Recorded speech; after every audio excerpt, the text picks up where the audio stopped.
I found out the truth on a Sunday morning, the day that used to be our quiet sanctuary. Sunlight was pouring through the blinds, warming the room in that soft, peaceful way that usually made me grateful to wake beside my wife. But that morning the warmth felt wrong, too gentle for the storm I was about to walk into. It started with her voice, flat, almost hollow. "I slept with your brother last night." Just like that. No build-up. No trembling lips. No tears. She said it like someone reporting the weather. And me? All I could manage was, "Well, congratulations." I didn't say it because I meant it. I said it because the alternative was collapsing right there on the bedroom floor. But I'm getting ahead of myself. The truth didn't explode out of nowhere. It had been simmering, festering, whispering warnings I kept ignoring. Looking back, the signs were there, sharp as broken glass, if I had just bothered to look down before stepping on them. The first sign came 2 weeks before the confession on a Friday night. My brother Ryan had stopped by unexpectedly. He was always the charming one, magnetic, the kind of person who walked into a room and instantly became the center of gravity. Growing up, everyone compared us, even in ways they didn't realize. He was the golden child. I was the responsible one. Or, translated into real life, the boring one. He and my wife Lily got along easily. Too easily. They laughed in sync, leaning closer than necessary, connecting over jokes I didn't quite get. I told myself it was harmless, two social people hitting it off. But that night after he left, Lily was different. Quiet. Restless. She kept checking her phone, the screen turning on and off like a warning light. When I asked what was wrong, she said she was just tired. Tired. Tired of what? Tired of us? Tired of me? At the time I brushed it off. Now I see it for what it was, a crack forming. The second sign was even harder to ignore. I had misplaced my charger and asked Lily if I could borrow hers. She was in the shower and I figured she wouldn't mind. Her phone was plugged in, the cord dangling over the nightstand like an invitation. When I picked it up, a message lit up the screen. "Ryan, had a great time talking tonight. Could have stayed for hours." My stomach dropped. I waited for my name to appear somewhere in the conversation preview. It didn't. I stared at that message until the words blurred. 1,000 possibilities rushed through my head, the worst of them loud and convincing. But before I could stop myself, my thumb hovered over the screen, ready to unlock it. That moment, my hesitation still haunts me. Because if I had opened it, I would have known sooner. But I didn't. Something in me still trusted her. Something still believed she wouldn't hurt me like that. So I set the phone back down, took a step away, pretending I hadn't seen anything. That was my mistake. Trusting her wasn't wrong. But trusting the version of her I wanted her to be, that was fatal. The third sign came the night before the confession. Lily told me she was going out with coworkers for a team bonding night. Something about the way she said it, too quickly, too rehearsed, made my chest tighten. I offered to drive her, but she declined. Said it'd be late. Said I should rest. I didn't push it. I didn't want to be the controlling husband, the paranoid one. But when midnight passed, then one, then two, and her phone went straight to voicemail, I felt something cold settle into me. She came home at 4:17 a.m. I heard the door click quietly, too quietly, as if she didn't want to wake me. Her footsteps were careful, slow. I didn't get up. I pretended to sleep. I listened to her change clothes, slip under the covers, and turn away from me. Her breathing was uneven.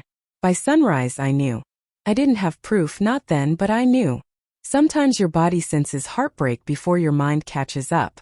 So when she stood in our bedroom that morning, hair messy, skin pale, fingers trembling, and said the words, "I slept with your brother last night," I wasn't surprised.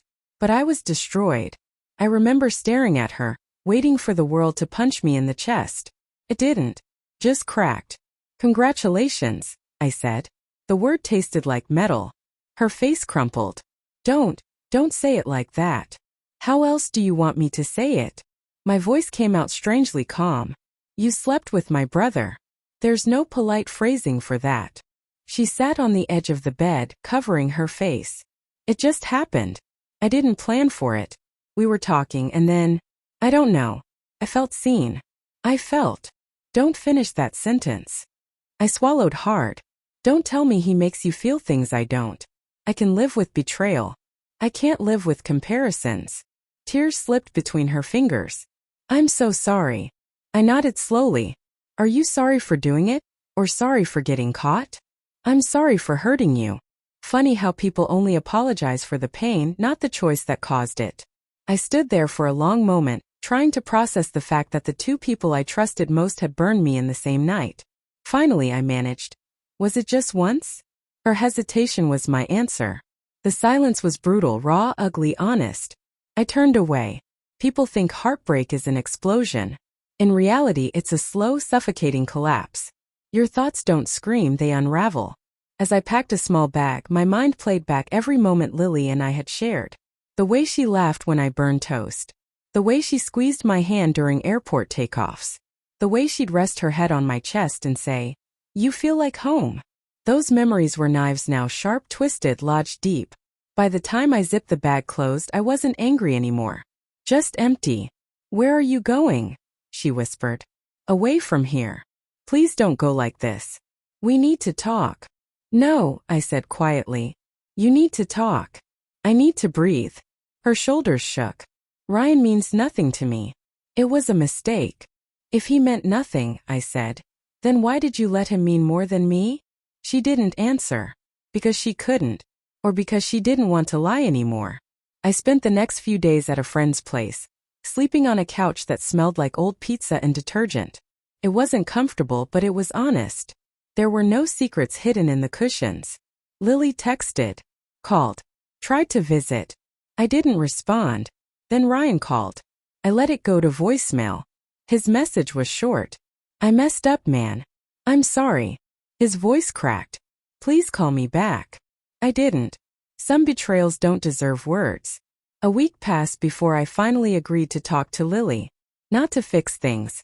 To end them properly. When I walked into our home again, everything looked the same.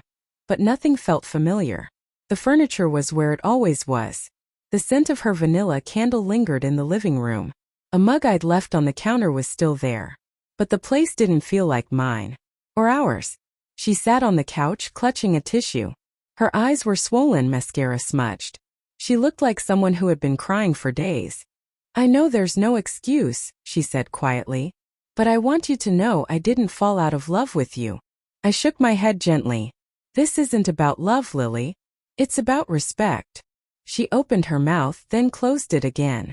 I sat across from her. "I need to ask you something. Not to torture myself, just to understand." She nodded. "Did it mean something? Did you feel something for him?" Her silence stretched like a noose. "I felt confused," she finally said. "He listened to me. He made me feel understood. I didn't realize how lonely I was until..." I raised a hand. "Please, just answer the question." She looked down. "Yes." The word hit harder than the confession. But strangely, it was also freeing. It told me everything I needed to know. "I'm not here to blame you," I said.